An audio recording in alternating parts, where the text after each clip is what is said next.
guys এইবিলাক বাচ্চাবিলাক এইটো এলটনৰ এইটো ফাৰ্ষ্ট লৈছিলোঁ কিমান দামত লৈছিলোঁ কৈ আছোঁ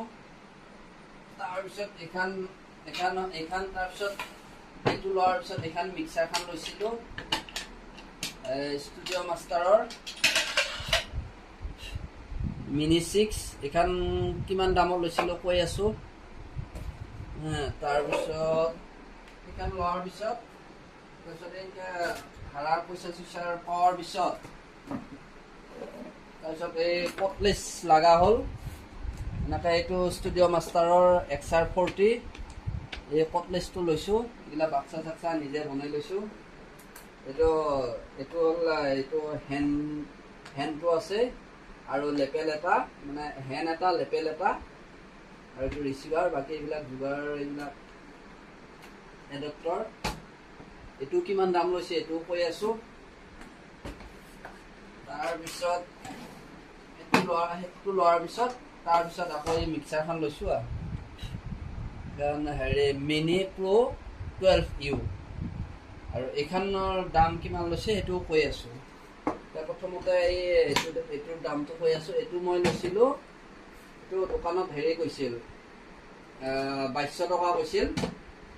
মই দি আনিছিলোঁ 1800 টকা দি এইটো বেটাৰী এনেকুৱা বেটাৰী লাগে আৰু ৰিচিভাৰ হ'ল এইটো এডাপ্টাৰ তাৰপিছত আৰু মাইক্ৰফোনটো এইটো মানে ধুনীয়া চলে আৰু মানে বেছি গেডাৰিঙত নহয় আৰু ধৰ মানে 500 মান মানুহৰ কাৰণে ধুনীয়া আৰু মানে তাতছে বেছি হ'লে অলপ দূৰত হ'লে অলপ মানে চিগনেলটো অলপ প্ৰব্লেম হয় কিন্তু মই বৰ্তমানলৈকে মই এতিয়া ধৰক সৰু সুৰা প্ৰগ্ৰেমে কৰি আছোঁতো তো মানে ধুনীয়াকৈ কাম চলি যায় আৰু তাৰপিছত এইটো লৈছিলোঁ 1800 টকা দি আৰু এইখন মই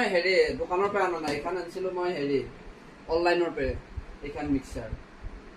লৈছিল কি বুলি কয় 4500 আনিছিলোঁ তাৰপিছত এইখন কৈছিল 12,500 কৈছিল এইখন গুৱাহাটীৰ পৰা লৈছিলোঁ এই পংকজদাৰ পৰা এইখন 12,300 দি আনিছোঁ মই এনেই 12,500 টকাৰ তলত নেদেয়ে ধুনীয়াকৈ মই অলপ ভিডিঅ' চিডিঅ' কৰিলোঁ মানে সেইটো হিচাপত মানে